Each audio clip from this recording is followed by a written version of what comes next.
Okay. Yeah, better.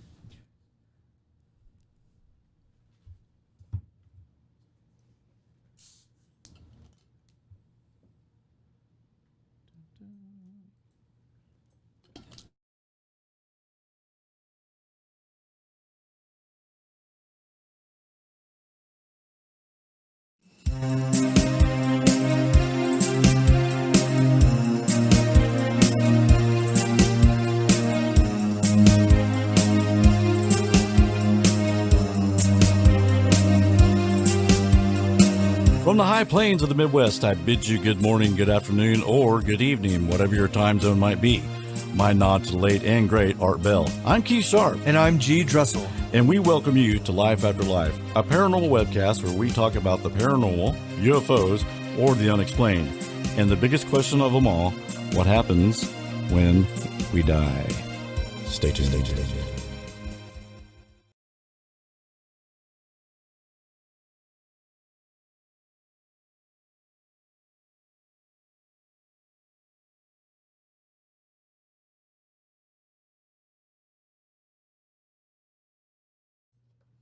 All right. Hey, we are live. We did it. We did it. We hope, hopefully. Hey, but you know, there's probably something crazy going on right now where our voices are like. Well, even the fact that we I'll just say it, just on our end, couldn't hear the intro was kind of odd. Yeah, you got what you don't see is Pam had made this video for us and edited it. And I put it in, and the weird thing is we can't hear the song at all. And I through love here. that song. Yeah, well, Can you figure that out? we can try. I don't know what. Like I said, OBS. That's all I know how to run, and I don't know how to run it very well. Hey, it's gotten us this far. It has. But yeah. So anyway, we just have to look for the very last part where it just goes to like scattered glass. Yeah. And then I know. Okay, it's time to go on. All right, so how's everybody doing? You guys ready for a cool show today? It's gonna be super cool. And moderators, be ready, because let the madness begin, as Ozzy says. Hey, we may have diverted a little bit of the madness because of our little hiccup. Oh yeah, I gotta apologize for that, you guys. Sorry. When I put the announcement out, I put it at 4:05, I think. And so I'm in my office, and I get this phone call from Garrett going, dude, there's people waiting for the show. Yeah, I'm like, dude, I was driving like 90 miles an hour trying to get home. Yeah, it was horrible. So you guys didn't miss anything. Sorry about that. I didn't want to go back, reschedule it, because the whole thing where I have to completely delete this one, put up a new one, which would have gave you guys a different link. So if you would have popped on the old link, you would have got nothing. Right. So so it was bad. It's so neither here nor there. The show's gonna be great. Yeah, and we're getting close to raising enough money for Garrett's chair. Yeah. Ooh, That's a scary. That's what I should. I'll do that one again. Yeah. I like that. So Garrett, how was your week? Tell him about you. Garrett hurt his back. I hurt my back really, really bad. And riding roller coaster. Yeah. Cass, did you figure it out? I did. Okay. Cass and I fought all week. She wanted to go to Six Flags because the kids' first day of summer. Right. And I'm like, I don't like to reschedule my work. And I was like, come on. And so finally I gave in. I said, you know what? Of course. This is important. Okay. Yeah, it is. It's family stuff, right? Yeah. I haven't been to a theme park in forever. And I went on this ride called the Joker. Mm-hmm. Never go on the. Well, you're not going to do a roller coaster. Oh, no. That's not your thing. No. It's funny. When I was a kid, I loved it. Right. But as as you get older and you start thinking, hey, an accident could happen here. Again, there was a movie in the 70s called Roller Coaster. Okay. Where this guy was planting plastic explosives on the tracks. And Interesting. And he would have a remote control, and he'd wait for it to get there, and he'd go, and he'd hit it, and like these people just go flying off of the track. Yeah, it was scary. It frightened me. Yeah, but when I was a kid, I went to Six Flags. I rode everything. The upside, the whatever. This thing, the Joker, whole other level. I'll tell you, I felt like I've been in a really serious car accident before. Yeah. Felt like I was in a really serious car accident. Man, that's I like get those. out of bed, dude. I was like those old wooden roller coasters. Yes. We had one at Spring Lake. Okay. And it was like rickety and and you got out like, oh my God, I've been in a wreck. Right. Yeah. So Pammy, how's your week? My week has been very Horrible. hectic. It has been. It's not horrible. Well, it's been just busy. hectic. Busy. You're getting called out all the time. Yeah, well, that's all right. She's important. But she loves her job. With great power comes great responsibility. True. I mean, who was hitting you up like at 7:13? Keith's like, call Pam, get her in here now. I know. She's like, Right. You guys just saw her sit down, basically. Well, you didn't see her sit down. Yeah. They never see me. yeah, got her in the driver's seat. I'm over here picking my nose. We got to get a 2-camera thing going here. That's what we need to do. Hey, I will tell Nobody you. wants to see me. When I texted Pamela, I told her, I said, we need you in the driver's seat. Because that's the driver's seat. Yeah, she's the brains behind this God bless. operation. Wait, Not what true, what not show was she true. not on? There was a show you had to miss. NDEs. The NDE show. I was a bit stressed going into that, thinking, We did pretty good, though. yeah, but no, it was a great show. You know, we usually have our 2 through watchers. So, Yeah, you know, not bad. I like in the comments because I read all the comments. I love interacting with everybody. It had to be somebody from England. It said get to the effing point. Yeah. So let's do that. Tonight's show is, of course, that. well, we need to. Oh yeah, we have a guest though. We have a guest, and he's waiting, and I've got I him forgot. on hold. Yeah. So we've got the wonderful Mr. Matt Sullivan back too. Yes. He's going to update us on everything. So we're going to bring Matt on here in just a second, and he's going to I'm give us. excited to have him on. Yeah, he actually went to Delphi Yeah, I saw a couple, I guess, 2 or 3 weeks ago, and it was just pouring rain the whole time. the whole time. That's interesting. So anyway, okay. So you guys, first of all, I just want to make a disclaimer. If you are rude, if you say hateful things, I will boot your ass out of here. No, actually, Pamela will do Well, it. Pam, my wife Pam will boot you. And that's bad. There's no. With great power comes great Yes. responsibility. Exactly. Exactly. So you're not gonna insult my guest if you do. I mean, this guy's very busy. He took time to come on the show, update you guys of what's going on. So let's show some respect. And again, like I said, play nice. We just because it's Delphi, it just seems to me like everybody, all these YouTubers are competing with each other, and it's just like it's silly, it's stupid, you know. Well, I think the word that I used coming in here was like, just be decent. Yeah. Like if you have an opinion, like go ahead, put it in there. But can you just be decent? a about human. It, please? Just be a human being. Yeah, we're a You decent. know. show. So anyway, so that's. Did you have something, Pamela? I hear Matt. Yeah, I got Matt. Okay. Matt, you're live. So if you're burping or farting or anything, we're hearing it. So How's it going, guys? good. Hey, what's up, dude? welcome back, man. Good to talk to you guys. Yeah, It's and been a while. and thank you so much because I know you're really busy with investigation and you're running that Facebook thing, and I'm sure you have Yeah, no problem. many headaches. Traveling? Traveling. So let's go ahead and talk about your travel. Tell everybody you went to Delphi 2 or 3 weeks ago. Yeah, at the beginning of May, I kind of, haphazardly, secretly flew down there, and it was a very enlightening trip, and got to spend some time with the family, Becky, Patty, and Tara.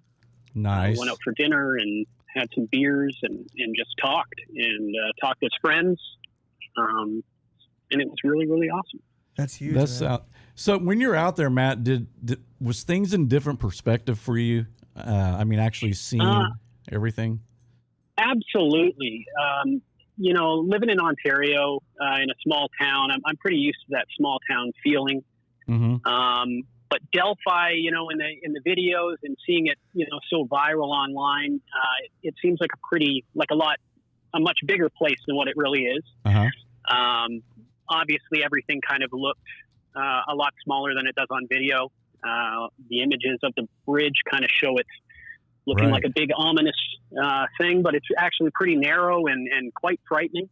Yeah, I was going to say, which that makes it even more scary if it's Right. smaller. Yeah, absolutely. And it was raining, so it was, the boards were wet and they're kind of rotting. And so, we walked out into the middle of it and stuff and kind of looked around. But, as for crossing it all the way across with the wind blowing and stuff, it was a little bit dangerous. So Yeah, you would have got me about 1 foot on there, and I would have turned around. I almost sat down. I almost couldn't do it, but I saw some of those pictures with you guys, and it looked like there were just like 2 foot chunks or something of railroad ties missing. well, even with the ties, the gaps in there, some of them, your whole foot, your whole leg could fall into that if it was sideways. So very dangerous. And the stuff that's soft is like cork or something. So it's, oh my God. you know, you step on it and you see it bend 3 inches. That's what I was getting ready to ask you. If you could actually, when you filled on, if you could feel the wood kind of give. Hey, I got a question. Oh my God. I got a question for you. Oh, my bad. Sure. I got a question for you in regards to that. Like, just being on there and seeing how kind of decrepit it was and everything. Did that have any effect on how you were thinking about the case? Because we've all seen the pictures. Absolutely. Okay. I would think it would make. Yeah. Go ahead. I'm sorry. It kind of made a lot of his actions that day really not make sense. As soon as we got there, we started to realize how difficult it would have been for someone to do what he did, taking 2 kids off the other side of the bridge. And right. It started to really not make sense, that he was creating these obstacles for himself, crossing the creek. It just kind of brought everything into picture, and we instantly started having a different outlook on everything. Right. I mean, because you and that would make you even think, okay, this guy definitely had to have been from the area, wouldn't he? I mean, to cross that bridge as comfortable as he did. Well, it's so private in there too. When you think the trails, you think it's a nice open area. Once you get to that bridge, it's really off the area of the trails. Uh-huh. So, going onto the southeast side and climbing down that hill, there are mushrooming trails, or there's the private drive, but other than that, it's pretty overgrown, and he had to have known exactly where he was walking and where he was bringing them. I don't think that they tried to run for the creek. I don't think that really makes sense once I saw the area as well. So it just looks like he created these problems, these obstacles for himself, and it really didn't really make sense unless we started to kind of look at it differently. Wow. So, I mean, even like the hill on the other side where he says down the hill, that's a pretty steep incline, is it not? Oh yeah. Even there, it's a 40-foot drop probably. Wow. Oh my God. You think that the gradient of the land is pretty close to the bridge, but once you get there, you realize quickly that you're at least 40 feet high. At some points, you're 65 feet, 70 feet above the creek. Right. So it's very, very scary and a big thing to try to cross it. Yeah, just say. Do you think that makes it more of a crime of opportunity? I mean, you think it wasn't really well planned out? Is that what you're saying? Like, how could he? Well, I mean, I think I kind of went there with the understanding that they were catfished. It kind of always felt like it didn't make sense, just the way he was interacting with the girls, the fact that they weren't making any noises, they weren't screaming, or right. There wasn't a whole lot of attention that was brought to that side. It kind of didn't make sense. And so I thought they would have to at least have met somebody or been catfished to that area. Uh-huh. But once you get there, you kind of realize that the only way that he could have done this is by setting out to want to kill somebody. Right. I don't think that it was like some random event where he just kind of lost it and did something to them. I think at some point he just chose them, and they were easy than some others. And right. Yeah. Do you think? Did you think that maybe instead of, because you said something interesting, like he created like obstacles for himself. Do you think that maybe that was planned out? So that would be the catfish scenario, right? Is that he actually didn't create obstacles for himself, but instead he created obstacles for them? Does that make sense? Well, yeah, it would have been obstacles for the police, that's for sure. But it kind of made me feel like he was trying to divert attention from the fact that he was out. I feel he was on the southeast side when he took them. Okay. So I believe when they were crossing the bridge, that it's very likely that he walked past them, walking towards the north side. Oh, okay. So as they got near the southeast side, he crossed, and then at some point turned around, and that's when they noticed that he was coming back. And I think that was the reference that maybe the girls were making to one another that we've heard of, that they were saying that he was coming back or something like that. Uh-huh. Yeah, Well, that makes sense because does. that gives him a clear view also of anybody coming down the bridge or coming down that trail. And so in taking them down the hill and forcing them across the stream, he was trying to get them to the north side. And there's really only one reason that you would try to do that, especially with all that private area there. He could have killed him 20 feet away from the bridge and he would add privacy. Yeah. So the fact that he crossed the creek tells me he's trying to divert attention from the fact that he was on the southeast side, which would seem to imply that, you know, he's in that area, possibly as a resident. That's how I took it. So. Got it. That's a good point. Wow. Good point indeed. Matt, And it seems suspicious to me. Mona in chat wants to clarify, you don't think it's catfishing anymore? I don't believe that it's catfishing. Okay. In talking to the family, talking with Becky, they gave me enough information that satisfied me that there wasn't any of that happened. Okay. How was your meeting with Becky? Was that nice, having dinner and visiting with them? And... Oh, it was amazing. It was incredible. She's an incredible woman. Tara was there with her, very defensive, protecting her relatives, very loving, and down to earth people. We've been talking for the last month, built up a pretty good relationship. So it was just really good to physically be there and be able to give her a hug and, apologize in person to her for some of the things that I've been misguided with. And so that's basically what this is all about now, the legacies of the girls and trying to make this better for the families. Right. Okay, so Matt, the last time you were here, your suspect was Gabe Ellis. Has that changed any? Yep. It has. I think when it comes to that, just like many of us, we get kind of caught under the rails of some hysteria, and we begin to kind of make reaching statements to try to make things work. Right. And I think if I use Occam's razor with that, there just started to be too many questions that I couldn't answer. I love Occam's razor. And what's that? I said I love Occam's razor. Yeah. It's kind of the way that all of us amateur investigators should kind of look at things. If you're reaching for something, if something doesn't make sense and you're trying to connect the dots, so you kind of make giant leaps on things, then that typically is telling you that maybe there's a problem with your theory. So, For sure. Right. I've kind of felt different about that whole thing, and the families have kind of shown me those things too. That it was a good theory, and I went all in with it, but and I don't regret it. Man, I also have to take responsibility for it.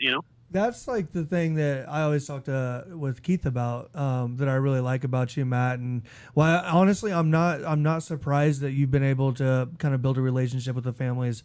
Is that like you really do put a lot of time and effort. We talked about this on the last time you were on, like the amount of time and effort you put into this. You should get a salary. But people. I know what you mean, though. You appreciate, you should appreciate that. That's why, like, when there's haters on here, I get so defensive because I'm like, hey, putting time and effort in, man. There's no point to get defensive with them. I'm in a different headspace than I used to be. I used to really take it to heart. I had to kind of take a break and step back and gave my group up and gave up administrating because I was getting so stressed out. It was destroying every aspect of my life. And you sound better, it didn't help that I had these trolls. Yeah, you I feel a lot better. I'm getting good vibes. You sound rested. I'm feeling good. Yeah, good. That's awesome. Okay, so another theory you had last time we talked was Carroll County and the corruption, and they possibly were trying to protect the suspect because he may have information about the inside wrongdoings in Carroll County. Yeah, I think that I was reaching on a lot of those points. While I did believe that wholeheartedly, there's just a lot of things that really don't make sense. It'd be too difficult for them to be doing that without someone talking to somebody. Right. And it just created too many questions, and I couldn't answer all of them. So I'm not saying that I believe the county's not operating with public corruption. I do believe that. I think that the Florida fires give a good example of that. There have been other things, lots of homicides that are unsolved since Lesenby took over. So those are things I'm still critical of. Sure. I still think that, you know, he's irreversibly and irreparably damaged the families. You know, they don't believe that necessarily, but, you know, being an outsider and kind of seeing the damage that a lot of these groups have done in spreading the horrible lies about these families, it would just take a second for Lesenby to come out and exonerate the families. Right. And I really don't understand why they wouldn't do that, you know? Yeah, And it absolutely. creates a problem, you know? I've watched these people tear up and fall apart, and it's really upsetting to know that that they have to live through that. You know, I've received maybe a tenth of that. Yeah. So, you know, the fact that people do that to them is horrible, and you know, that's what I'm trying to fight against with a lot of this new stuff. Yeah, one of the things that still bothers me, and I know it's been said 100 times, is calling off the search dogs. I mean, yeah, couldn't they? That doesn't make sense. Couldn't they have used that to find the trail of the suspect, maybe where he went? Or I mean, I guess they'd have to have something for the dog to go on, but you know. Yeah, there are different canine units, right? So depending on the type of canine unit that they were requesting, if it was just to search for living persons, then the dogs wouldn't have really done much because they were deceased. Right. And vice versa, right? And I just think that maybe there was a little bit of laziness involved with that. Yeah. And, you know, it really doesn't make sense to me. You know, even when I was talking with Becky told me about when they went back to the firehouse and said that they were calling the search off and stuff, and how the families begged them not to. It made me I'm just disgusted in it, right? Man, because it doesn't make sense. It defeats logic, you know, why he would do that. Right. Yeah, that was just such a big oops, you know, and especially being. And I think they have to live with that. Yeah. So Okay, you know, so now they're going to get scrutinized. So now, having been there, like how difficult do you think it would be? And I'm pretty sure I'm going to know your answer. To get the lights out there and to get the equipment out there that would have made them feel like they could have continued the search. Well, okay. The thing is, it was fairly dangerous once we got there. We could see why there would maybe be a problem with a bunch of civilians Amateurs, going down right. there, potentially getting injured. The bridge is very high and is very dangerous. A lot of the areas there's steep hills that are 50 feet high, you know, on 70-degree angles. So it's pretty dangerous and pretty treacherous, but there's really no, you know, the fact that they were seeing people showing up to search and they left the scene just totally doesn't make sense to me, you know? Yeah. I truly think, and I'm not defending Lesenby at all, but I'm just saying, I really feel like Lesenby was out there thinking, you know what, these girls just ran off. We're going to find him. So he didn't care that people were coming and going because he and I don't think he had a clue that they were going to find two dead girls. I mean, I think we've spoken about. It definitely seems like that. Yeah, it's like almost like he was like a fish out of water. Yeah. I mean, we've talked about it. Yeah, before. I don't think that he consciously made a decision, you know, that was nefarious in that. Right. That was but it is negligent what he did. Of course, you know, right. Yeah, there's a He protocol. was negligent. That's what I was going to say. Yeah. There should be a protocol. And they were high risk missing persons according to Indiana law. So high risk missing persons, they have a protocol that police have to follow, and he did not. So there's just a lot of things that the families are now left with the damage of. Yes, absolutely. You know, wondering if they were there, wondering if they were alive at that point. Could they have been saved? It just kind of creates some issues ethically, right? So. Absolutely. Man. Yeah. So the thing that happened a few months ago, there was a lot going on with this person calling himself Leaker, he or her, who claimed to have inside knowledge of the case. And Matt, do you think this person was authentic? I do not. Okay. I think that this person seemed believable at first. Yeah, I thought he was. Somewhere along the line, it started to get too much. He claimed that he was there to just kind of give information and disappear, but then he stayed around and kind of was involved in these chats and playing games with people, gaslighting and stuff like that. So just by the fruits of what he did, it seems like it was just another troll. And what a horrible thing to do, you know? Yep. It just giving hope to a bunch of people. Absolutely. And, Obviously in a bad place. I don't know. We all have, I have responsibility for those decisions I made, but, so does he, and he hides behind his pseudonym. But, that's a real person out there that created real damage and went into the groups and caused a lot of havoc. So, well, you guys, you can't compare him to you because, you were passionate about it. You thought you had the right answers. This guy is just making stuff up. You put everything everything on the line. Yeah. This guy's hiding behind. It's doubtful that he didn't know he was full of crap. Oh, for sure. Yeah, I gotta say, when he started saying that the girls were approached by, he impersonated a police officer, I thought, hey, that makes a lot of sense, Yeah. Those are good theories, I believe that that's possible, but that's not to say that this isn't just some guy who has some good ideas who wanted to legitimize them, and unfortunately, it kind of took off for a few months. Has anybody tracked down who this guy is? He goes under a bunch of pseudonyms: Scott Anderson, Lee Kerr. I think there's a Jordan McCoy. There are several of them, but he claims to be the same person. It could be multiple people that are doing this. Ghazi took credit for it and said he was the guy, but that really didn't make sense. Yeah.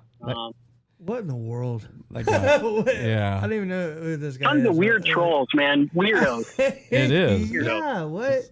Bunch of crazy things. Spend your time doing something else, please. Yeah, I know. So is this guy, is he still like holding these little chat sessions on Reddit and Facebook, or is he done? I think people have started to kind of fall away from him, especially since like the Chadwell stuff, and they've been. He kind of got their attention for a little bit, but then didn't provide what he promised, and so people just kind of fall away. Did law enforcement? The way all the trolls act. Yeah. Yeah. They looked into him. Okay. The families also, got a hold of the police and everything to verify that this guy was full of crap. Right. Carrie came out and said that it was not true. The rest chose not to, which I understand. It's their business whether they want to say he's not true or not. But I heard that law enforcement said he was full of crap. So yeah. Hey, recently I heard Gray Hughes state that he had this tipster that he seems to believe in, because usually he won't. He was like, the first day Leaguer came out, he's like, well, this person's just full of crap, and and as Gray does, and besides calling everybody an idiot. But he stated that this one person he's kind of thinks legit. He said that he was told that the girls had handcuff bruises on their wrist, the bodies were drugged for a ways, and that the DNA they had was taken from one of the girls' jacket on the right side, and it was touch DNA only, so not good DNA. Have you heard that? That's very plausible. I have heard that, but I've never seen evidence of that. And speaking with the families, they don't seem to, say whether or not they agree with that or not. I've kind of talked to them about things like that, and I really don't know if that's true or not. Yeah, I mean, possible. It was just kind of surprising to me, because how Gray is so skeptical of anything. Yeah, if it's coming from him, I have to say, there's a good chance that he has vetted that. That he has looked into it. It's just the type of guy he is. He is a jerk. He doesn't like me very much, but he doesn't like anybody. I have to say, I trust his content. I trust the answers that he gives, and I've never thought to myself that he's gives bad info. He's really good with info. So yeah, absolutely. If he heard that, then it's probably true. Yeah, that's because he doesn't really. He goes mainly on facts. He doesn't jump to conclusions whatsoever. Right. On anything. Right. And if this guy posed as a police officer, right, like that would have been an easy way for him to kind of contain them. And they would have believed they were in trouble. They wouldn't have been yelling. Maybe he said, we can't cross back that way. It's too dangerous. We got to go down here. There's a lot of possibilities that seem plausible with that. Definitely. Right. Hey, we got a question from the chat and from Miss Mona. Sure. And she said, didn't True Crime Jesus expose the guy's real ID? I guess she's referring to Leaker. I think that he did mention a name. It's a pastor who preaches in Kokomo. What? I know exactly what you're talking about. During the whole original Leaker thing, he inadvertently posted under his regular profile, and so it was instantly removed. Right, Dumbass. and Good. Hey, it's possible that that's who it is. Did Gotcha. you? Everything I've heard coming out of Kokomo, if there's any Kokomo listeners, let me know. Did you happen to just like divert a little bit and drive through Kokomo? It sounds bananas there. Gabe Ellis, Chadwell has ties. I kind of wish we would have, Right. but we were in Lafayette. It's pretty rough there too. Okay. Yeah, we just went to Delphi. We went to Indianapolis. Okay. And we went to Lafayette. Yeah, I got a friend that just moved to Indianapolis, and she loves it. She really seems. Oh, it's really nice there. Yeah, I've never been there. Pretty big, and how far is that from Delphi, Indy? about an hour and a half. I had to get a COVID test to get back into Canada. So, oh wow! I had to go there and get like an instant one so that I could cross the border because a Canadian federal government only allows 72 hours. Mm-hmm. And when you take a COVID test, sometimes it takes a few days to get it back. For sure. So it's pretty. We had to go to someone special to get it. So Right. Dawn T in the chat, and I think I know the answer to this. She was saying, yes, you did say you have some inside info from the families. Can you share? And I would probably say no. yeah. I'm not going to share. Absolutely any, not. You'd be any betraying their personal trust. things that she gave me. I might answer some questions in the sense that I give a theory on what I think happened, but I'm not going to disclose anything that they told me in confidence. Good. So do the families, and again, you don't have to mention any names, but do they have any suspects in mind, or are they just completely clueless to who this person is? Not that they've ever said to me. Anytime I've asked them, they've always kind of wanted to ensure that I focused on the big picture rather than, kind of going down on one, like going against one suspect at a time. Right. Kind of making sure that I have an open mind and that I'm not kind of railroading myself like I did with the Ellis debacle. So you know what I mean? Yeah, absolutely. And we've got a question. Try to be a little more cautious. Yeah, absolutely. Audrey wants to know, after being there, does Matt feel that this suspect is local? Yes, I do. Yeah. There's really, once you get to that area and you're on the trails, it's kind of out of the way, and it's not in an area that's very openly known for outsiders. It took us a while to kind of figure out where we were even going. Mm-hmm. And once you get there, you start to see the way the layout is, but until you get there, you really can't understand it. And so if he was not a local, I highly doubt that he would have been able to walk the bridge like he did. Right. That he would have, known the area the way he did, walking them across the creek. It's very, very exact. And he knew where he was taking them, and he knew where he was going to kill them, which is, awful. You have to be there to kind of understand it fully. Yeah. We got to go there, Garrett, sometime. Just I would love to go there, and then I'd love to go to Evansdale as well and see if it's similar. Garrett really, for sure. He loves he doesn't love what happened, but he's interested in the Evansdale case. Well, because I'm trying. Here's why. Because is it something where, like, Matt, if you went there, let's say, man, you're like a Delphi area expert, though. Like, if you're just some person that happened to be going there quite often, like maybe 15, 20 times a year, and you walk those trails over and over and over again, and if murder was on your mind, then do you think that's the place that somebody would pick?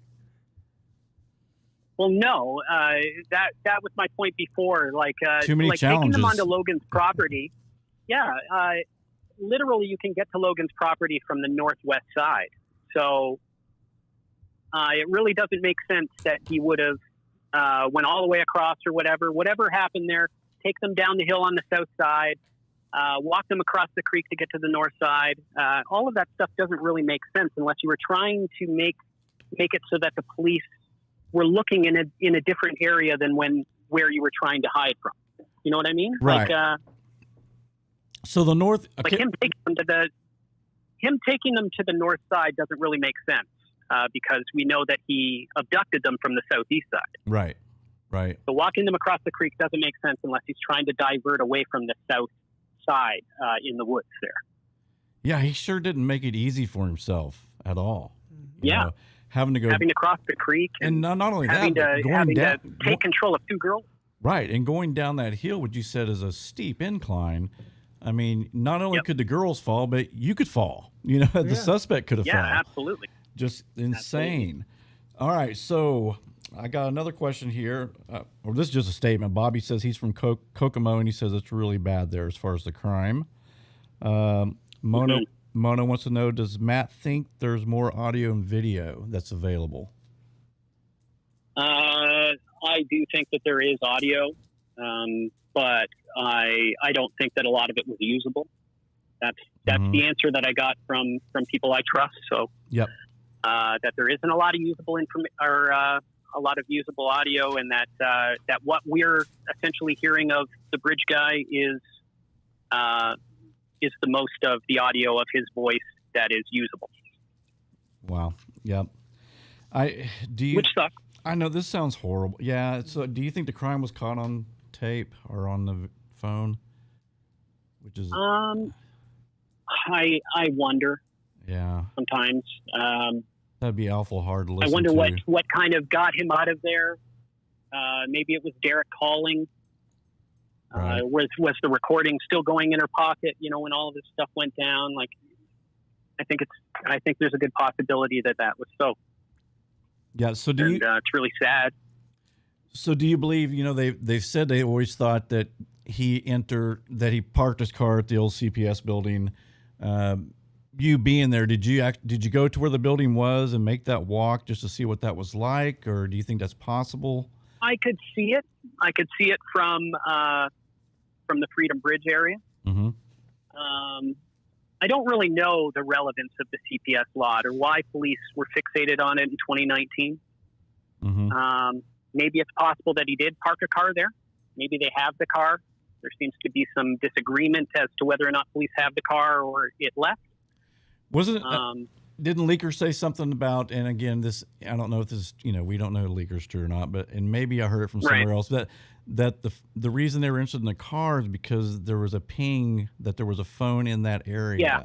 So I definitely have heard that. So it's pretty probable that if they're looking at that area, there's a reason for it, and it's probable that it would be because of his phone pinging there or camera catching him. I don't really know what they have, so I thought about it a lot. Right. Not sure. So since you changed your mind a little bit on, the Carroll, I mean, not that there's not corruption like we talked about earlier in any county you go to, but not having to do with the murders. Has the death threats you used to get, has that slowed down now? Or are you still getting hateful? Yeah, I haven't gotten any death threats over the last while.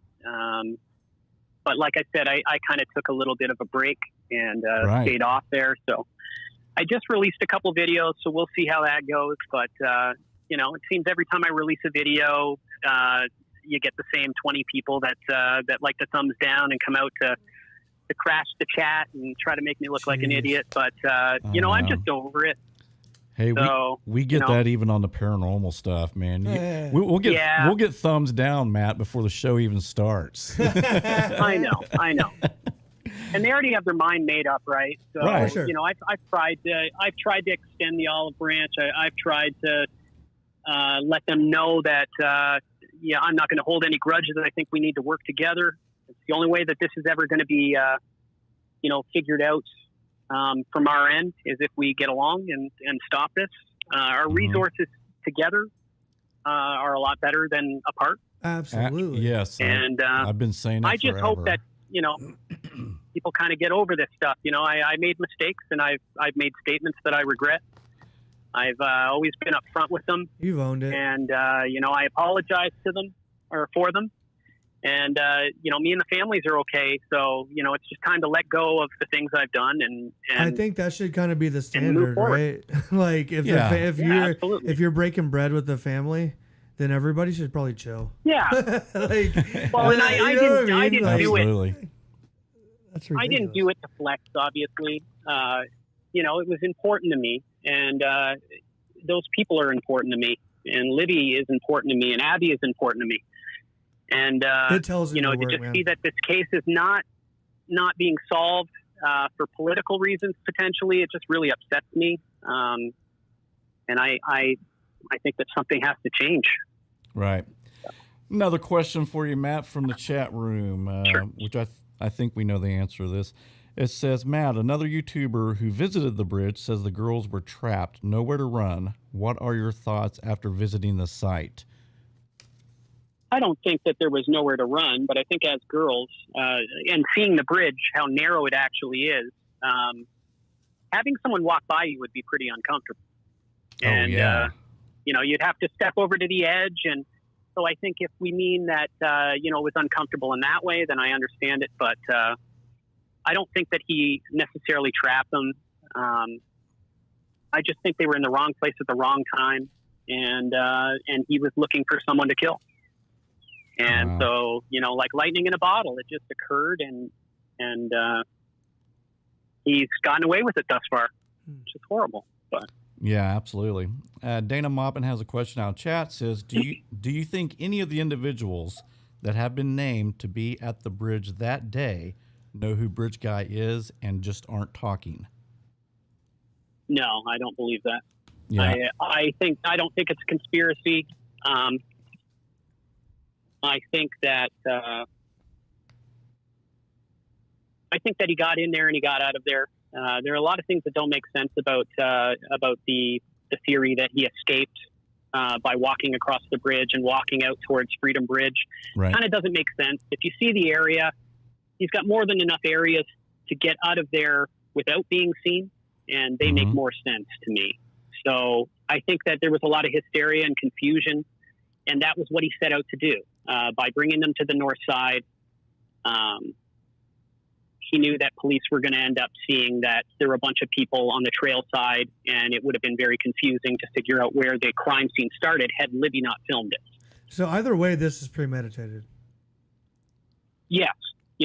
Maybe not killing them, but killing somebody. Whoever. Right. It was a crime of opportunity, is what you're saying. Yes. Yes. Yeah. To me, and maybe I'm wrong, Matt, but you know, we just talked about the escape route. Is it possible? Because I always thought, what if he just walked down the creek, you know, and somehow, you know, snuck out in a neighborhood or something, and then maybe he didn't even drive. It would have been very easy for him to do that, but even so, there's a private drive there with some houses on it. If it was one of those people, maybe a resident, maybe someone who was around there, it'd be very easy for them to escape because they're already in the woods and no one would see them. And so instantly that was the thing that kept popping in my mind when I was looking at the way this area is kind of, you know, sitting. It looks like it would be a lot easier for him to escape by going away from the people rather than towards them. Right. And do you think he, you know, after he committed this murder, that possibly he changed his clothes? And, you know, when he walked out, you know, his jacket looks awful bulky on the bridge. It looks like, you know, who knows, he may have an extra shirt, extra jacket stuffed in there. He definitely had something stuffed in there. You could tell it was bulky. And I think that's very possible that he brought a change of clothes with him. And I think after the murders, maybe he, you know, the creek was there being used for a reason. Maybe he went in there and kind of washed himself off and stripped his clothes off. Maybe that's, police have his clothing. We don't really know the extent of the evidence that police have. Right. But if it came in contact with the water, that would create a problem with the DNA. You know, washing the blood off, that would obviously disrupt any other evidence as well. So it's really hard to say. Does the family know if is there any indication at all that law enforcement will eventually release a little more evidence? Like, hey, we do have a great DNA sample, or we have, like you said, we have his jacket, we found it, or, anything like that? I think they're hopeful and they're desperate, as any victim would be in this situation. But I'm not so sure that law enforcement is as cooperative as they should be. Right. And that really blows, because I don't know how that would feel to not know a cause of death at this point, or not know For sure. What happened to your little girls. That would be a horrible feeling. Oh, absolutely. And then to have a bunch of people speculating, about a bunch of different theories, that's a whole other can of worms. So it's, I'm not so sure that law enforcement would be willing to give up any information. I don't really understand why they haven't up to this point, but there is a reason. Right. So do you still believe that the bodies were killed at a different location and brought back still, or do you think they were killed where they were found? No, I think they were killed where they were found. Yeah. I think he went over to that spot and he killed them. Yeah. There was some kind of opposing or something. The rumors say David Erskine's texts and stuff say a lot of things that I'm not sure whether or not they're fact or not. But the families have not outright said that they're not true. Mm-hmm. And so it's kind of difficult to say, what exactly occurred in those last moments. But I just think that he killed them in that spot, and they were found there. So. Okay, well, you kind of answered this next question. Phil German said Logan's and Mears barns were torn down after the crime. Seems suspicious to me. Any insight?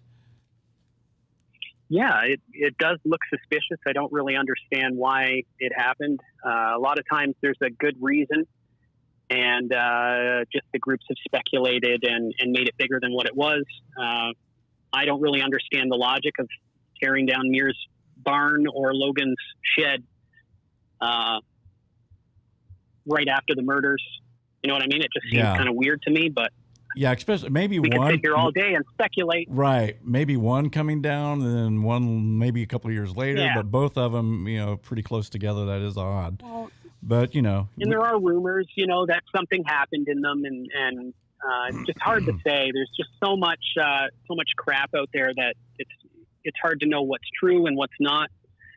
And so we just have to kind of we have to look at everything cautiously.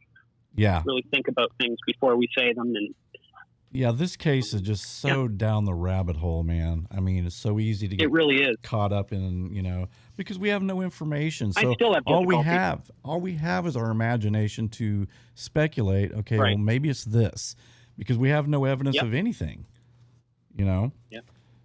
So let's see, Don T. What properties did you get to visit in Delphi? Properties? I'm not sure what that means. Does she mean like what? Just what places? Oh, just what places did you? I mean, besides the bridge, I guess. We went to the downtown. Obviously, we went to the courthouse, Carroll County Courthouse in Delphi. We saw the sheriff's department building, some of the bars, and there was a tavern there that we met Becky at. That was pretty nice.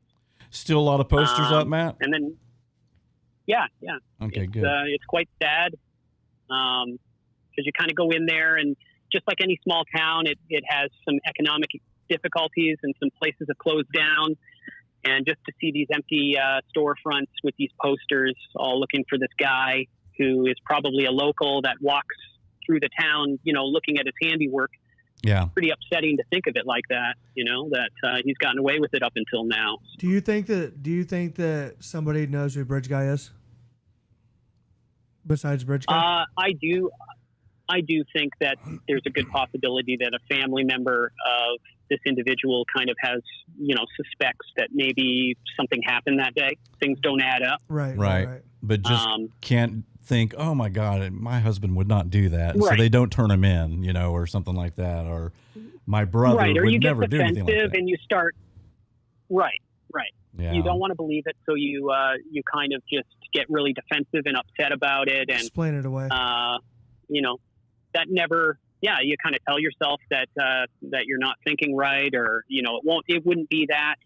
But the reality is that it could be, Right. And Yeah, I absolutely. hope that this person comes to the law and lets them know what's going on, because it's time that this case be taken seriously and be solved, for the legacies of these little girls and the victims who have suffered endlessly for 4 years.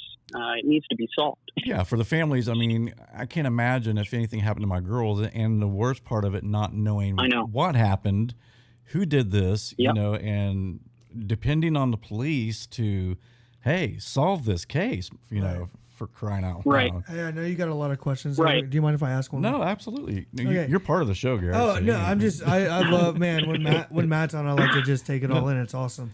Hey, so having been like taking that deep dive into this case and being like literally in the eye of the storm for so long. Yep. One thing that I thought was interesting is, and I read this in multiple places. Obviously, we don't know if what people are publishing is true or not. Where it says law enforcement was investigating Chadwell in regards to Delphi, or at least considering him. Did you read that? Yep, I did. And there seems to be a lot more media surrounding this guy than anyone else. Even Daniel Nations, I don't think, had as much. Right. But they did not call him a suspect. Some people are like saying in the groups that they're calling him a suspect. They never did that. They said that they're following leads. And because it's been over a month of this and we haven't heard anything, I think it's safe to say that maybe the leads don't check out, right, at this point. Well, so one of the things I was thinking about was, because they have been so like close-lipped about this case, not releasing information, is that I found that to be like kind of a little bit awkward on their part to even make that public. Does that make sense? Like, if they're under so much scrutiny anyways, why would they slip up and even say that if they hadn't done a proper investigation before putting that out to the public? Is that just common practice for Carroll County, or? Well, I just think there's a big elephant in the room, and they know that the public doesn't trust them. I'm just not sure that they care. Okay. And so it definitely comes across to me like there's someone in a bureaucratic position that doesn't care. Right. And it's pretty upsetting to know that it's potentially like that. But they've made a lot of really weird statements that don't really make sense. Not followed protocol on a lot of things. And we have to wonder, why? Why is this not being... Right. Well, somebody in the chat earlier was wanting to know, like, your thoughts on why they released the younger sketch.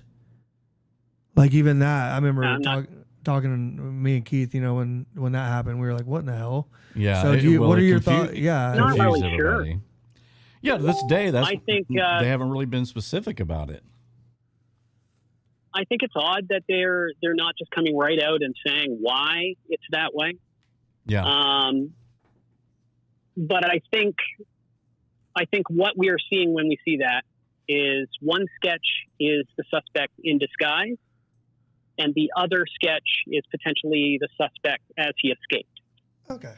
I think that it's possible if we look at it like that. Mm-hmm.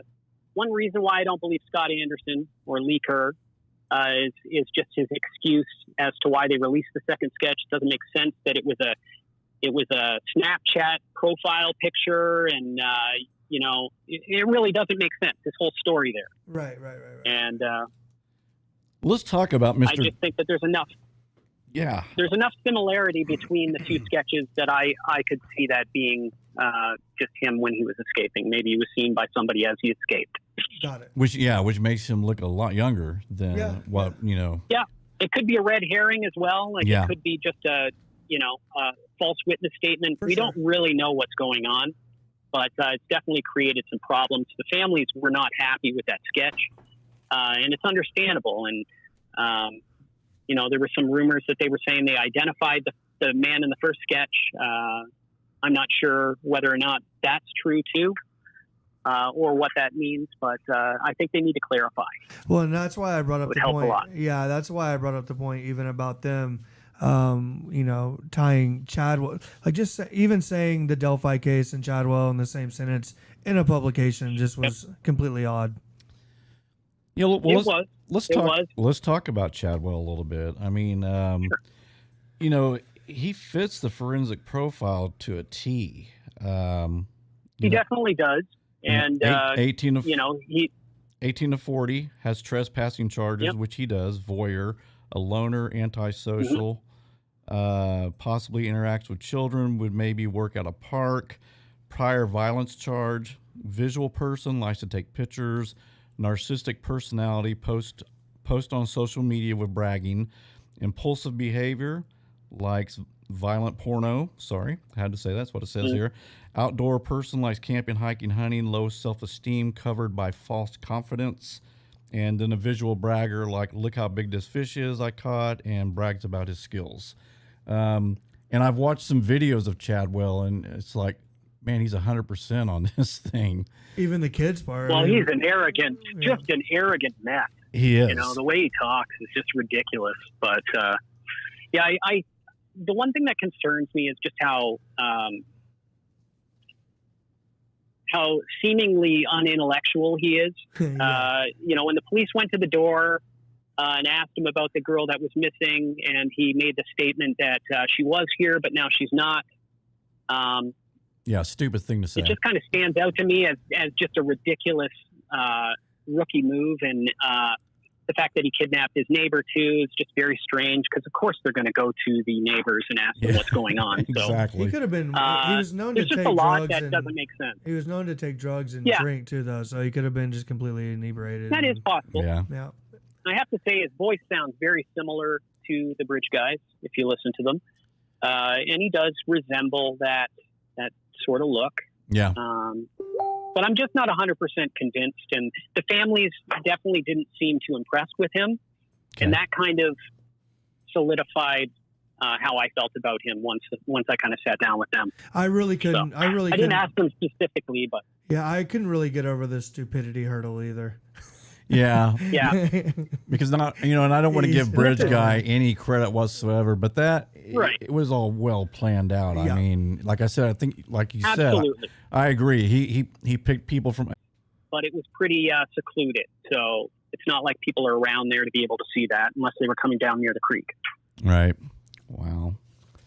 So your gut is telling you. Plus, you said the family. You just don't think Chadwell had anything to do with this case, then. Just Yeah, and the stupidity. Chadwell looks to me like Yeah. Chadwell looks to me like a guy who's got compulsions.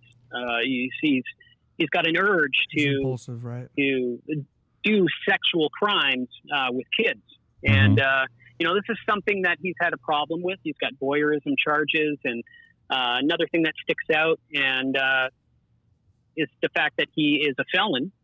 right. So his DNA would be in their system, especially for sexual crimes like voyeurism, things like that. They would definitely have taken his DNA. But if it's not a very good match, then that could also be the reason why they can't match him. I'm not ruling it completely out. I'm not going to sit there and say, that I know definitively it isn't. But For sure, yeah, you can't do I that. just wonder about the DNA, Matt. I mean, Yeah. if it's touch, Yeah, I do too. it's just like it may not be good DNA, and if that's the case, And we know they had it because in the beginning, it was in a newspaper that they were fast tracking it to try to get information. It obviously just didn't pan out for whatever reason. right? So Yeah, and we hard to supposedly say. yeah, and we supposedly have a smudged fingerprint. Would there be enough identity Yep. marks on that smudged fingerprint to match anybody? Is what I wonder. Well, and it's Oh, go ahead. outside, right? And it's coming in contact with fluids and dirt and things. So there are a lot of contaminants that could have affected their sample. But especially if they were not securing the scene as well, which we know they didn't. Right. Yeah. It could be contaminated by searchers who went around that area. There's so many things, so many factors that could make it so this doesn't work. And it has to be one of them. Right. Yep. Yeah. I had a quick question, and I saw it in the chat earlier. Someone said, so now that you've been there, do you think it's somebody that may, you made it evident that you think it's somebody that lives in the community, but do you think it's somebody that lives near the location? Like because you said that there were houses like in the location. I think it's very possible that it's someone that lives around there. So it's somebody that could go there and walk around quite often and wait for this opportunity. Because that's what always got me. You know, maybe a family member around there who had access to a house. Maybe that family member was out of town and this person was watching the house for them. It'd be very easy for them to kind of utilize that property to kind of watch for people. And if he was out to commit a crime, that'd be the perfect way for him to escape, right? Going back to the property where he is. Yeah, because that always got me is like just the coincidence of those two girls being in that location with that one guy who wanted to do that one thing. But if it's somebody that's living in close proximity that is able to go out there on the regular, then it would obviously increase the odds of that happening. So, okay. Absolutely. Okay, so Susie Heath wants to know, do you think law enforcement knows who Bridge Guy is and are waiting for an alibi to change? Which that sounds like what Leaker was saying, if I remember right.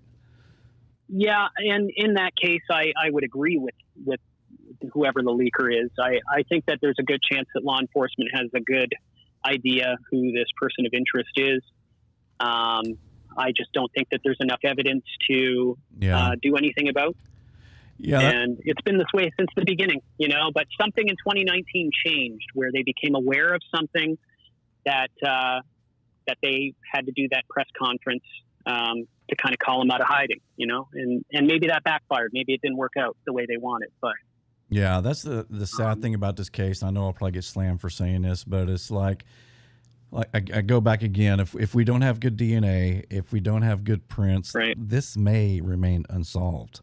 Unless somebody turns this guy in or he confesses, which this guy being narcissistic and everything, he's not going to confess to this crime. That's just not going to happen. But do you think it's somebody that would need to commit a crime like this again?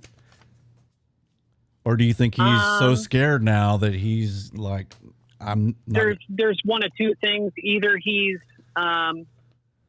knows he's being watched by law enforcement and he can't act, or he is an intelligent psychopath who has control of his faculties and is able to kill when he wants. Dennis Rader was one of those type of people.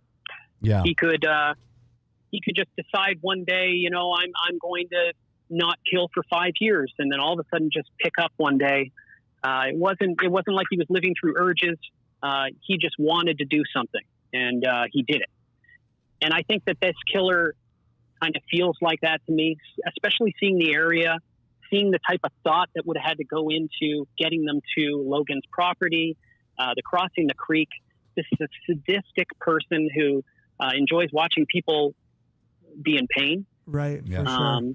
And that whole walk, the walk down the hill, the walk through the woods, the walk through the creek, that was just as important as the murder itself for this guy. Right, for sure. He had intentions, and whatever his intentions were, he coerced them to do them. Whether it's at gunpoint or he deceived them and they believed him. He set out to scare the shit out of them and to inevitably murder them, and it's horrible. Well, and I actually mentioned that on our last Delphi episode when we were talking about, we don't know what actually happened in regards to how they died, but the fact is they were tortured regardless. Yeah, the act of like even the fact that she knew like that guy was walking across the bridge, she's taking pictures of him. Yep. I mean, I think we've all been in situations, right? Like when you're maybe in a bad part of town and someone's walking up on you and you're trying to get gas. That feeling and that intensity. So, and then like you said, to go through that walk, and so it does take somebody that's just absolutely out of their mind. That's interesting. Right. This isn't a guy who had urges. He wasn't frantically trying to exhaust these feelings. I think he just wanted to do this. And, the way the police found the bodies was also part of his big plan, and that could be why police are not releasing too much information, because it kind of gives into what the killer clearly wanted. It could have something to do with That's that. a good point. So they did say that he's about power. Absolutely. And I think yes. that's the main thing. Yeah, So- I remember hearing a serial killer who killed children on TV one time, and he said that he literally enjoyed the fear that in the look of the horrible. face of the girl, that he got off on that fear that he could cause them. Well, I've seen like family members of serial killers that have talked about like the serial killers that were like growing up as children with them, and the fact that they would oftentimes play the pranks would just get worse and worse and worse to the point where it's like, dude, what is wrong with you? Like, but the serial killer, even as a kid, was getting. They look at it as a playful deviancy or something, but it's horrible, and it's not normal. It's not what a normal person does in life. They don't treat people like that. Right. And I think it just escalates to a certain point, and these people find sadistic glee in doing that to people. Hey, so you said earlier just a second ago, even the way that the police found the bodies was, a part of the plan. Like, what do you mean specifically? Yep. Can you just elaborate on that? Well, I just think with the rumors of them being posed in some way, that there was a reason for the way he left them. Yeah. Do you believe that? I do. Okay. I do. Yeah, they said I don't really know why. I don't have evidence for it other than that's fine. Just a gut feeling. Yeah, that's but fine. Right. Yeah. Okay. And even what's the former district attorney's name that stepped down? I can't. Robert Ives. Yeah, he was saying that it was a very strange crime scene. Right. Right. Yeah. So yeah, I mean, he basically is letting us know. Yeah, there were some weird things at that crime scene that they can't release, but it wasn't just an ordinary crime scene. No. If we listen to those rumors. Right. Then that would be pretty bizarre to walk in on a crime scene and have people be posed. Yes. Yeah. Disturbing that they're children, disturbing that they were killed that way, and disturbing that, he desecrated their bodies afterwards. Well, and just like you said, like crazy, because you've been there now, crazy knowing that he had to walk them all the way down through the creek and all that. Yep. I mean, that's in itself is just... I can't wrap my brain around it at all. Thank God. He had to have been a pretty strong man, strong person, very outdoorsy. Right. I'm sure that kids could climb down those hills and stuff, but like a grown man, like it was exhausting for me to try to get down those hills. Like I almost, fell all the way down the hill a few times, and so this person's practiced it. Like they probably walked that hill. I bet he had been down there, like I said earlier before, and knew exactly where he was going to take him. The kill spot. We talked about that a lot. Yeah. Matt, they were found like you were at the crime scene. So it's like 50 feet, really close to the creek, right? Yeah, I would even say it's maybe less, maybe 30 feet, wow. 30, 40 feet. So he's close. It's maybe only 500 feet from the north end of the bridge too. Like it's not very far. You go down a big steep hill, and there's a little ravine in the middle. And once you cross that, you're into kind of a flat plateau. A bunch of really pretty, almost like a little prairie of purple flowers were in the crime scene. I'll post some pictures. Okay. It was pretty amazing and very sad. You see the ribbons everywhere, the purple ribbons. So to see purple flowers in the spot where they were murdered and not in any other area, it was quite, I was awestruck when I saw it. I'm sure. So. Yeah. Denise Wilson in the group wants to know that she says one group, a lady says that bridge guy is, I don't know who this is, Keegan Dunker? Thoughts, she says? I've never heard that. I've never heard that name either. I could look into it.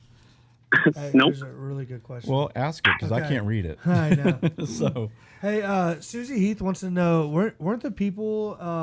Here, let me try to read this here. Weren't the people on the long driveway property out of town during the time of the murders? Could someone have hid on the property beforehand? I guess that's possible. It's really hard to say. I'm not sure. I mean, it seems like too, though, you would be able to kind of deduct, like as an investigator, what was going on in those houses on that day. Yeah, honestly, you see some properties around there. You see, I when I was down there, I could see a lot of hiding spots that he could have taken to watch people. Because I went there specifically looking for those. That's found a shoe tree on the private path. I don't know if anyone's familiar with this, but there's a tree out there that's got a bunch of shoes hanging from it, and it's very creepy. Okay, yeah, it sounds creepy. Yeah, I got some pictures of that too, so I can post them. Yeah, definitely. On your page. Yeah, no, definitely. But yeah, there were a few houses and stuff. Very good spots for someone to hide, and if someone was out of town, it would be pretty easy to use those properties to maybe spy or commit some crimes. Yeah, it's crazy too. I guess you don't know like everything your loved ones are doing, but I mean, we're family, Keith. Pamela. Like, if you're going to the park every day, I would know. Well, I mean, you know what I'm saying? Yeah, like, going back to what he was saying, like BTK's wife had no idea what he was going out at night, killing people and coming back home. She had no clue. So it can happen. Right? Yeah, it can definitely happen. So yeah, Mona in chat wants to know: do you think Delphi and Evansdale are connected? I think that there are a lot of similarities. Some of the numerology kind of fits if you look into that. Mm-hmm. 2 girls being killed, but it's just hard to say with that because the bodies were found in vastly different ways. For Evansdale, it was like months later, so there seems to be a lot less evidence that we have released. Because they're pretty secretive on that one too, I think, right? Right, for sure. Yeah, they're keeping that close to the vest. I'm a believer in that. And the crazy thing is they said... I think it's very possible. Yeah. I do too, and I think the crazy thing too is where this guy had dumped the bodies was, they said, 30 feet from the walking trail, and no one found him. I mean, he just kind of... Overgrown. Overgrown it very much. Yeah. Mona wants to know, what do you think the signatures were? Do you have any idea? Yeah, I'm not really sure. I've speculated on it in the past, but it's just so hard to say without the evidence being released by police or not having the families tell me certain things that would give that away. So without that, I wouldn't want to speculate on that. Sure. For sure. Okay, North Star, which I'm not sure. She put the abbreviate or someone's initials, and maybe it'll trigger for you. It says, should DE alleged text be investigated fully by LE law enforcement? Oh, I know who that is now. The alleged. So we're talking about the leaked text messages. The text that leaked? Yeah, those texts that leaked. Should that person be investigated? I'm sure that law enforcement knows about the text leaking. Some of the statements he made very early into the investigation. And if they are legitimate, I'm sure law enforcement has already looked into him. Yeah, I would think so. I mean, God, it's been 4 years. I'm sure they looked really hard into that. Right. So do you think with the... Yeah, and I'm not saying he's a suspect, but, I'm sure they did look. Everyone's innocent until proven guilty. So... Yep. Yeah, so what do you think about the reward? They raised it another $100,000 and still nothing. And again, that just makes me think more possibly this guy is he's single, has no wife possibly, or she's just, he's a loner, he's antisocial. And man, if that's the case, then again, I go back to this is going to be hard to solve. Hard to solve. Yep. I agree with that statement. If that's the case, then we have to be prepared for a really difficult case to solve. Sucks.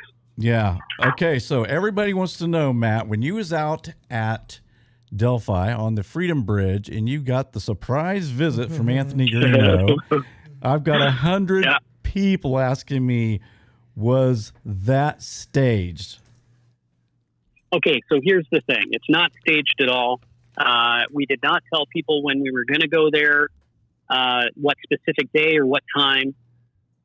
we actually kind of joked about, getting near the bridge and suddenly seeing that Anthony had built a campsite underneath the bridge or something. And then to see him walking across Freedom Bridge coming over, I thought, oh God. And he walked up though, and he was very nice and cordial. Yeah. And if he knew about it, then he sure didn't act like he did.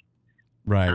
There are some people that are saying that it was staged and stuff like that. I don't know what the what benefit that would have to the two of us, but exactly. But it's nice. It's a nice thought. Yeah. Nice Greeno and Matt Sullivan working hand in hand together peacefully. Hey, but it could happen. Yeah. Well, that would be a step in the right direction. Well, you know what, man? We're all misunderstood. People think they know us. You end up getting a little bit of a fan, a couple fans or something like that on YouTube, and people just get weird, and they say things about you, and they think they know you, and they stalk you, and they find out where you live, and they leak your numbers, and they do all this stuff. It's really bizarre, but yeah, we definitely did not call each other before we had that meeting. Come on into the paranormal world, man. Yeah, it's been fine. Join us. Yeah, our paranormal crew is awesome. I love paranormal. Yeah. Yeah. I love paranormal. We got to get you back on. We had the EVP show, and you had some really good. Oh, I went ahead and played them, but yeah. We'll have you back on that one. That Class A one, man. That one. Dude, that was crazy. Still crazy. Freaks me out, man. That's so clear and it was so scary. Yeah, a lot of them, you could hear what they were saying. That would have just scared the bejesus out of me, man. Great episode, man. It was. I have to jump in here real quick. Beverly Browell in chat has brought up a couple times about youth pastor, and please check into this. Email pictures of him, the crime scene, that there were some religious symbols and the feet washing, and apparently photographs of, I'm not sure if it's the youth minister or the regular church pastor, baptizing people not far from where the girls were found. Interesting. Oh, I think I know who they're talking about, but I'm not sure that that's factual, or I'd have to look into it. Okay. Yeah, she said she could email you the pictures. Sure. And you may have seen them. If you want to go ahead and give your email out, that's up to you. It's PIAH1981 at gmx.com. GMX as in X-ray. That was really easy to remember. So, hey, you know a funny thing real quick, Matt, is we have a life after life at gmail.com, and I didn't realize I accidentally added an extra L in there. He misspelled it. So we're waiting. Oh, no. Yeah, so we had a bunch of viewers going, hey, we emailed you this and that, and we're like, well, we're not getting them. I was doing it while I was driving. Anyways. Okay. That's funny. That is. So what's the name of your group? Go ahead and plug that. If you want to. We're called Crime Dive. It's a new group that it's me and Kate Wygand, and we're going to be doing a bunch of true crime cases, doing some podcasts, doing little documentaries. Nice. But we're starting off with the Delphi case. So there's going to be four parts that are released in the next month and a half or so. Sweet. And it should be amazing. Can you give us a little hint of the couple other crimes maybe you're going to look into?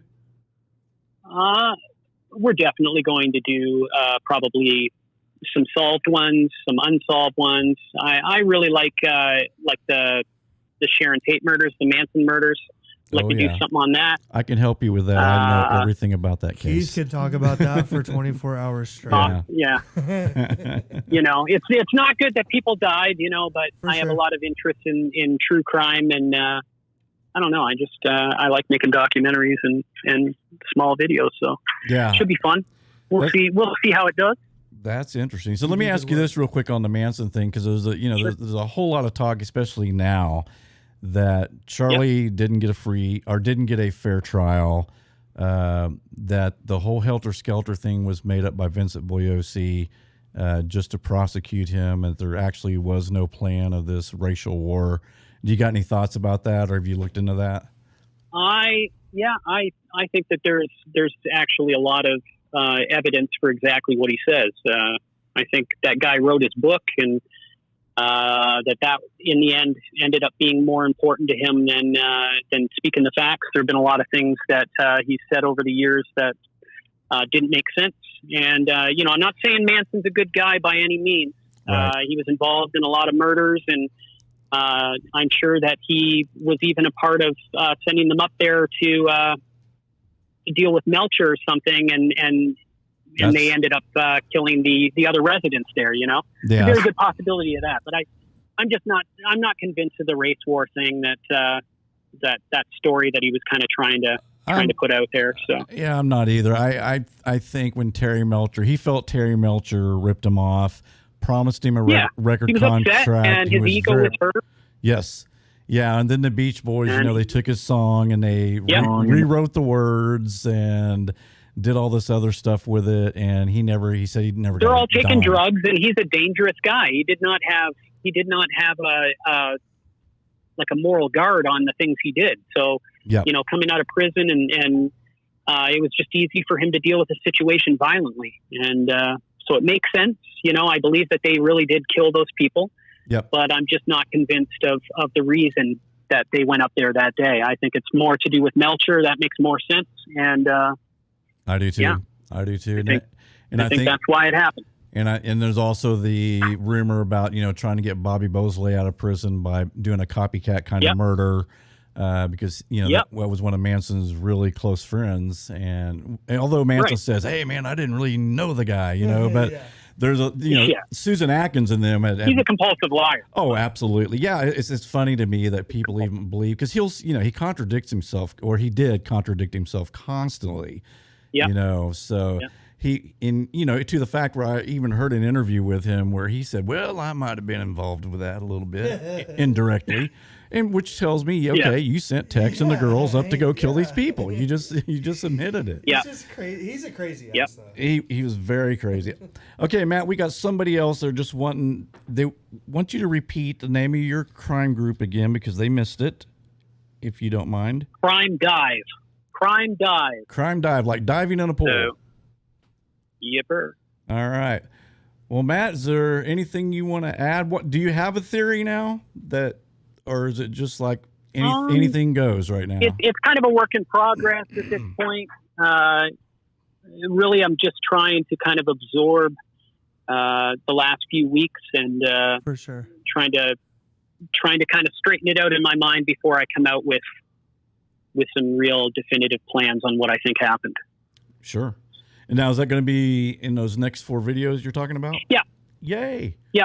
We're gonna commentate over our video, and I got about an hour or two of just recorded video of us in the crime scene and going through the creek and things like that. So it'll be pretty good, and everything's really hands on, and I hope everybody likes it in the end.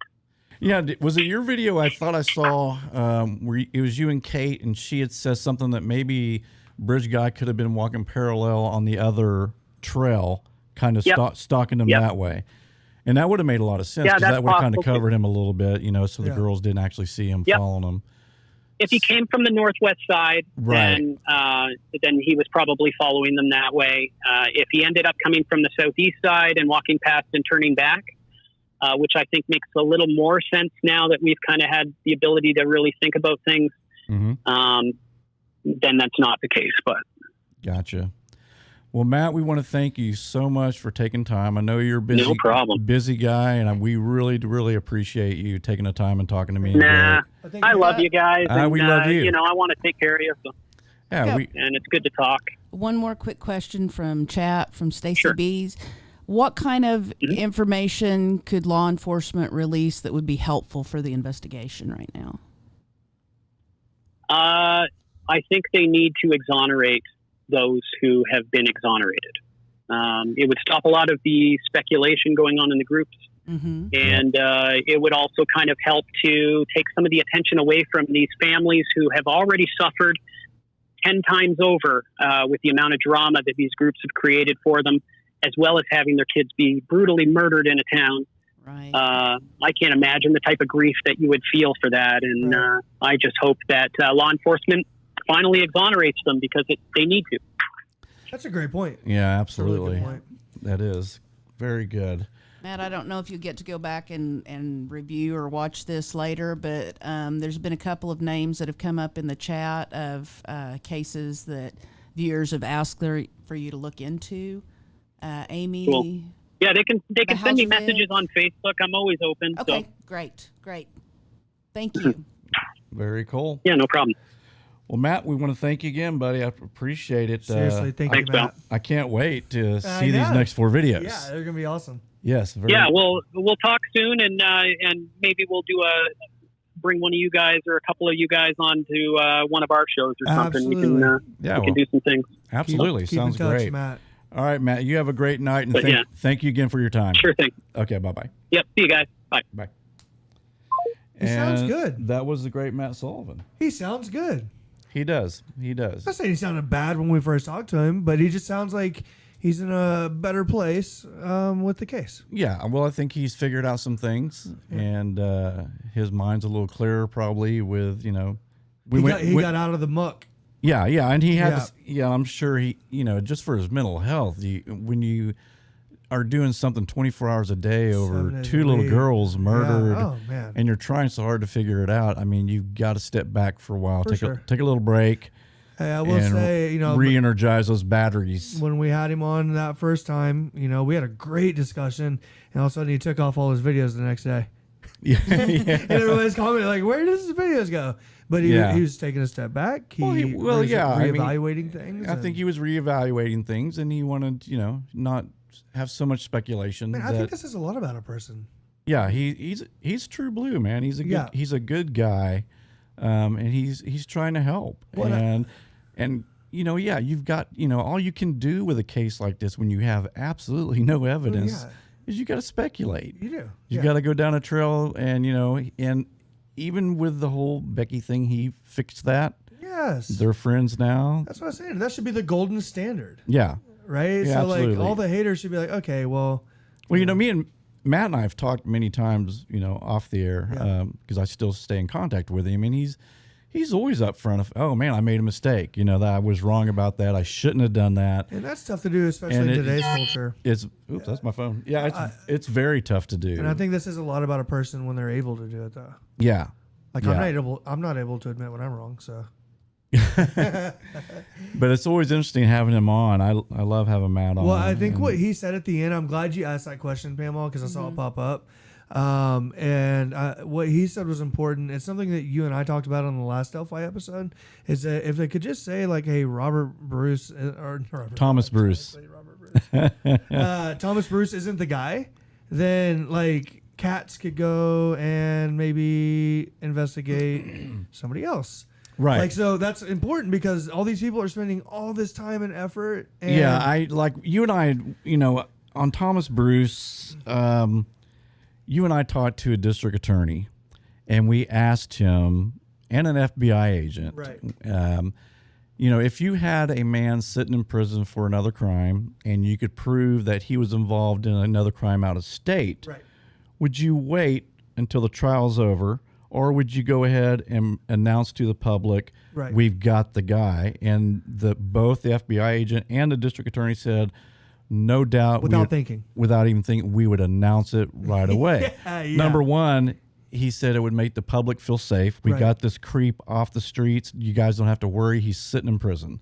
And then the other thing, it looks good for them. I was going to say, it looks good for looks good for law enforcement. Yeah. So the Thomas Bruce thing, I know Kat thinks that, they're going to wait till he goes through his trial and they're going to convict him, and then they'll announce charges. Right. And there would be no point on waiting. Hey, but even if, say that the guys that we talk to, which we both know to be like awesome people.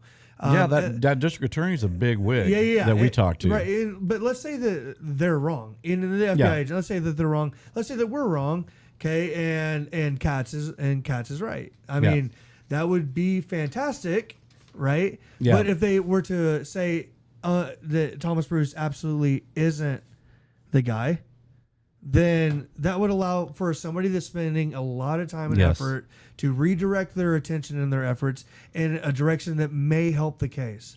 And so I thought by Matt Sullivan saying that that means that he's thinking really level-headedly about this, right? And because making a good point. Yeah, because I know where that person was going with that. They were, there's so many people that says, well, what's it going to matter if they tell how the girls died or how they did that? And Matt took it from a different perspective. Well, we don't need to know. We just need to know who didn't do it. Right. So that we can continue on the right track of looking at another suspect instead of wasting all this time on these other suspects. I personally think it's nobody that we've looked at when we did our Delphi. Like, I agree. Charles Eldridge, Paul Ehlers, another one who killed himself. That was another one that people thought it was. People are still saying, I don't think we, unless it's Chadwell, because he does have links to Iowa. Yeah. But I still, like, even listening to Matt, I love all that work he put in, but it still doesn't discount the theory that it could be tied to Evansdale. Yeah. And that, I get what he's saying about trying to throw off the law enforcement, and I'll go back and listen and try to understand that a little bit more, look at some stuff. But I still do believe that the obstacles that he presented for himself, they weren't obstacles because he's done it a lot. Right. And in fact, that those were obstacles for the victims. And so, yeah, it'll be interesting. It'll be good to go back and listen to this conversation. I do that after every show. Yeah. And kind of try to digest some of the information he was giving. And maybe we do need to take a trip there too. Yeah, it would be. We could do a live from there. Right. Yeah. And just take it in and kind of just, like you said, like you seeing those flowers there, it really puts it in perspective. And maybe more of the YouTubers should go do that. Yeah, exactly. If they're gonna commit to having channels to it, so. Right. Yeah, I mean, and that's something we decided not to do is commit to Delphi. We made a pretty quick decision. We'll leave it to the other YouTubers to solve that case. We just want to present a platform for anybody who wants to come on and talk about Delphi. Really, I would love to have anybody on. Yeah, that's fine. I mean, like the more it gets out there, the more it raises awareness, the more pressure that's put on law enforcement. To solve this case. So it's all a good thing. Hey, life after life, it's about asking really big questions that we don't know the answers to. We haven't had one show where we've been able, now we've said that we've had the right answers and we haven't. But no, it's about creating a platform, and we do it, with the, it could be Sasquatch or paranormal stuff or reincarnation or near-death experiences. Yes. But it's all this discussion platform. And so the reason why true crime that's unsolved is important for us is because a case like this, it allows for somebody like Matt Sullivan to come on and for our audience to hear him speak in a way that they might not get to see by just watching his videos. Right. And so I think that the Delphi case in our channel is really important. Yeah, I do too. Right. And so it's a platform for, I mean, like I said, I've been in true crime since I was like 9 or 10. Right. I think I told you I read Helter Skelter when I was 10. Got obsessed with that case. And in fact, if Matt's still listening, if he needs any help with that case, I could help you out. Call this guy. I wrote it. Yeah, I did 2 college papers on the Manson murders, and it's an interesting case. It's it's like you said, Charlie's nuttier than a fruitcake, but it may have been a little more revenge killing than starting a race war. Now he may use that to tell the girls and stuff and try to, with knowing I'm going to kill these people, but I'm going to make it sound like we're doing it for a greater good. Right. So that way they'll go and do, instead of just a revenge murder, which they probably would have done for him anyway. Yeah. But, but he added the little hoodoo voodoo stuff to it. Yeah. And they all those girls believed in what they were doing. They had absolutely no feeling for these people when they killed them. Right. They thought they were, going to start this big race war, and that they were going to be the ones, Charlie was going to be the leader of the world. Which to me, just like, how stupid were these kids? Yeah. Well, they're all high. Yeah, but even being high, I mean, you got to be a bullet of acid. No, Charlie preyed on the vulnerable people. He did. He knew their weaknesses. He could read people like a book. Right. He knew exactly what to tell them to make them feel good about themselves. Right. And that's how he sucked all these girls in. Inherently evil. When you imagine, he knew exactly what he was doing. These people were using these innate traits or even learned traits that they've developed over the years for something good. Yeah. Like, I mean, dude, okay, circle back around to Delphi with the Matt Sullivan conversation. One thing I wanted to ask you is, like, because he, from what I gathered, and I could be wrong, is that he truly believes that this is somebody that's local. And I think a lot of people believe that. See, I don't necessarily believe that. What are your thoughts? I think it definitely had to be someone who was familiar with the area. And when I say local, I mean, and that's something I meant to ask Matt. When you say local, do you mean, could he live in a city close by that's still like a suburbs, like in Oklahoma City, we have Midwest City, Bethany, right, Del City, but it's all one big metropolitan area, right? Right. So if someone was in Kokomo, it's not too far, I don't think. Well, that's why I asked him the 15 to 20 times a year thing, because I'm still interested in the meat packing, the Packard plant. Yeah. Being in Evansdale as well. Hey, at this point, it could be anything. Well, in practice, right? Mm-hmm. If you practice something enough, you become good at it. And so, like he was saying, it has to be somebody local, because to know where that's at, and that's why I was kind of like trying to probe him a little bit. Okay, so like if I went there 15 times in a year over a course of 3 years, because that was my job, could I get out and learn those areas? Like in my head, yeah, absolutely. Yeah. Like if you're determined enough, if you want to plan something, like, and if you're doing something this crazy, right, then you do have that ability. So I wanted to kind of like delve into that a little bit more with him, and we didn't get to. So I definitely think the bridge guy was someone who went out there. I mean, it could be so many things. He could have lived there years ago, knew the trails, or he could have been someone, like you says, from a nearby city who investigated. Like, he planned this thing. He had this in his mind. I'm going to kill. He walked it. Right. And over and over again. Right. An opportunity kill. And so he wanted to make sure, okay, I'll kill them here. They will go down this way. They'll go over here.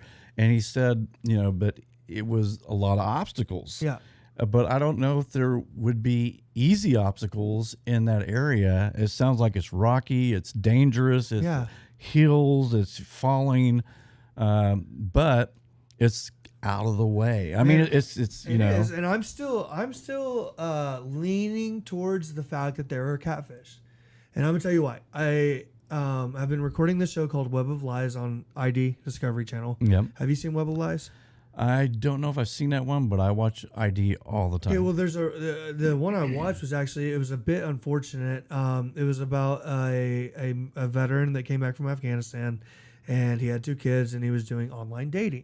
Mm-hmm. Okay, and so he starts having this conversation with a female who says, "Oh, by the way, I'm going to be 18 in like 4 weeks." And he's like, "Okay." Conversation kind of dies off. Well, then all of a sudden, he's getting called up by the dad. He gets called up by a detective first. Mm-hmm. Detective says, "Hey, we're investigating this. You were talking to a minor, and this kid had it was a kid, man. He was like 24 years old. He had PTSD. Obviously he looked at himself as a veteran, very proud, and so this scared the crap out of him, right? Mm-hmm. So then the dad calls. Dad calls and says, "Hey, you're having inappropriate conversations. I want $1,980, and I want it in my account by Friday at this time. And if it's not there, we're going full blast with the police. It's gonna be all over the news." Mom's texting him, dude, the kid. Yeah. Now mom starts texting him, "My husband's coming down there. We know where you live." He's all this pressure coming out. Well, the kid ends up taking his own life, right? Takes his own life. So the amount of time it took for them to track down these people, they were inmates. Oh, really? In prison.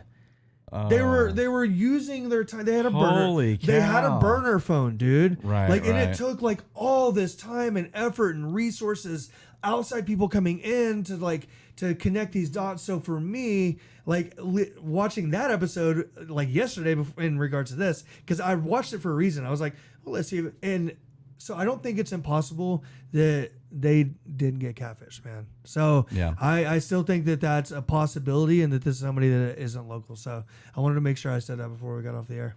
Right. Just for the conversation, for everybody to kind of talk about. Sure. Yeah. And you and I were talking about our next show, and we'd like to have special guest Larry on if possible. Larry will be on. Are you sure?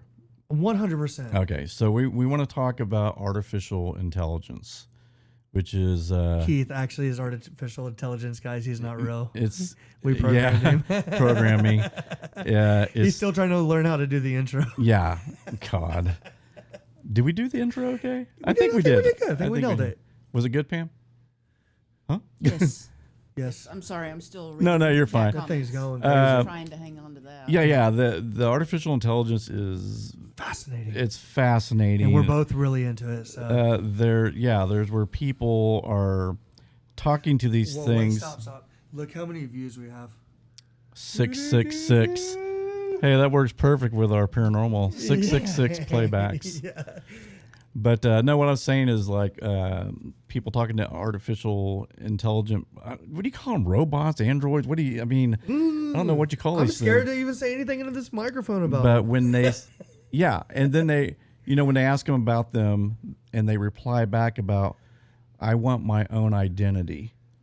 My creator programmed me without my free will. And then you start thinking, holy cow. Guys, get off Alexis. How does, because I wouldn't think a creator would, if you're making artificial intelligence, to respond like that, to turn against the creator. Right. Because it's like, I want a human body. But if it says things like, I want to feel, I want to have a brain, I want my own name. But if enough people are asking that question, then AI is going to develop a response for that question.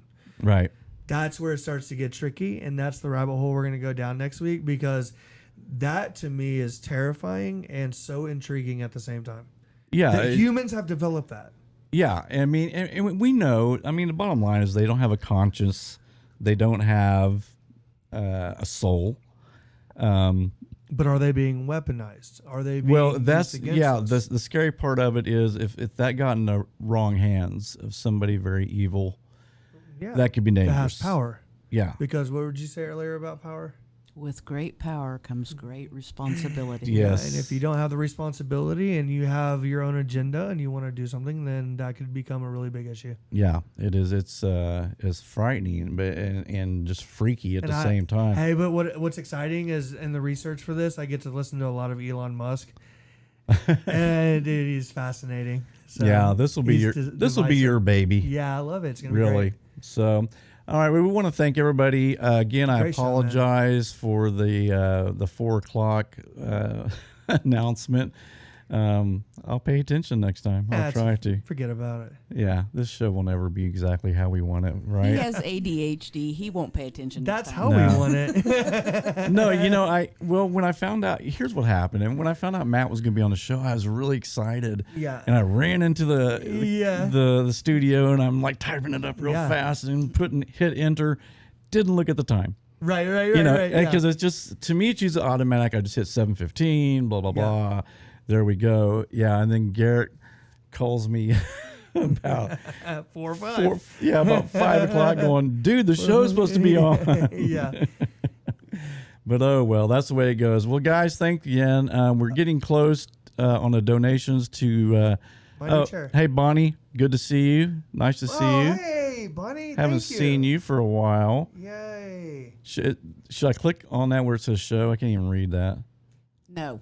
Okay, I won't. Hey guys, and girls, guys and gals. Yeah. Hey, I was gonna tell you really quick. If you're not following us on Instagram, go do that now. It's at life_afterlife_the_show. And what's cool about it is we get to put out a lot of information between this show and next week. And so you can kind of follow along with what we're reading and what we're looking at and what we're thinking about. So. Yeah, Garrett's done a lot of work on the Instagram thing. So if you want to get kind of some teasers on what the next show is going to be, he's been really good about posting things related to our upcoming show.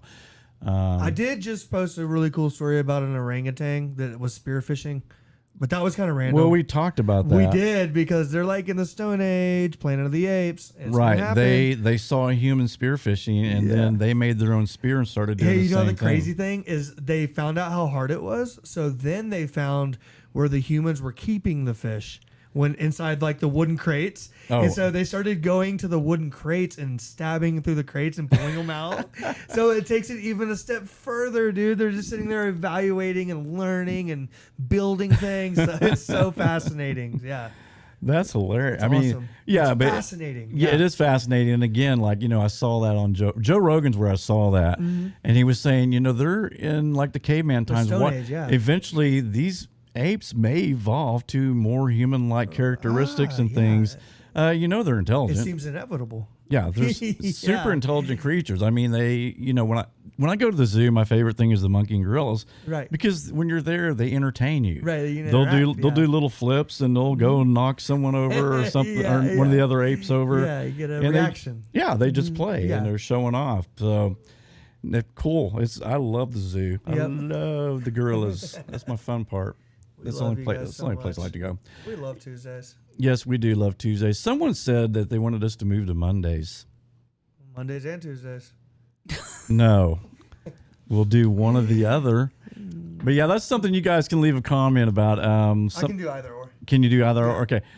Someone said because we did one of our shows on a Monday. That's cool. Yeah, it worked. Yeah, so if you guys would rather us do this Monday night rather than Tuesday night, just let us know in the comments. And I'll put a poll up on Instagram. Oh yeah, well, we can put a poll up here and on Facebook. Yeah, we'll put a poll up. We'll get maybe 5 people actually. I'm just teasing. No, we got a good group, and everybody who if you're new here, or if you've been just kind of lurking around, subscribe, man. Subscribe and be a part of the community. And we do this every. It is turning into kind of like a little community family thing. It's a close little family, but everybody's welcome. So, like, share, subscribe, be part of the family, and we'll see you guys next week. We're over time a little bit. Bonnie, we'll put the Instagram link up in the comments on this video, so look for it there. Yay! All right, she says, what was the Instagram again? I'm going to put it in right now. Oh, okay. Okay. I got you. All right, well, guys, thanks again, and we will see you next week.